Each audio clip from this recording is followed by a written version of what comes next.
कृषि मंत्री सूर्य प्रताप शाही पहुंचे जनपद अयोध्या और जीएसटी के बारे में बताया पत्रकारों को। आइए सुनते हैं क्या कह रहे हैं सूर्य प्रताप शाही और अन्य नेतागण। और साथ साथ में जो उपभोक्ता हैं, अब उपभोक्ताओं को जो सहूलियत दिया है, शुरू में जीएसटी आई थी तो 5 है, अभी जो चल रही थी उसमें 4 है, 5% का, 12% का, 18% का और 24% का।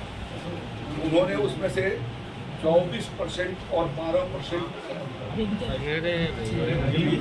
जो घरेलू सामान, तेल है, चाय है, बिस्कुट है, पावरोटी है, बाकी सारी चीज़ें हैं, इन सब के टैक्स को ले आकर के उन्होंने 5% से किया।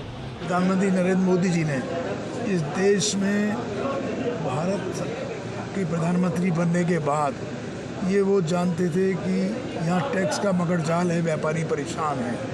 17 करों को समाप्त करके जीएसटी एक कर बनाया गया। 17 कर थे जिनको हटाकर एक कर बनाया गया जीएसटी।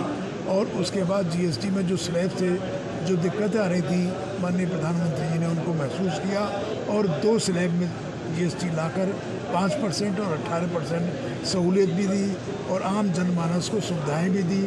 और आज ये नवरात्रि पर, दशहरे पर, दीपावली पर ये बहुत बड़ा उपहार आम जनमानस को दिया है। देखिए, आप सभी के चैनल के माध्यम से मैं सभी देशवासियों को नवरात्र पर्व की शुभकामनाएं देता हूं, बधाई देता हूं।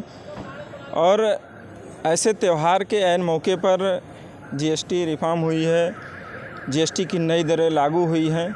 इससे देशवासियों को क्या, निचले तबके से लेकर और बड़े लोगों तक सबको जीएसटी से फ़ायदा होने वाला है। लोगों के जीवन स्तर में सुधार, क्योंकि देखिए, जब जीएसटी में कटौती हुई है, चीज़ें सस्ती होंगी तो लोगों के पैसे बचेंगे। लोगों के पैसे बचेंगे तो निश्चित ही उनकी आर्थिक स्थिति में सुधार होगा।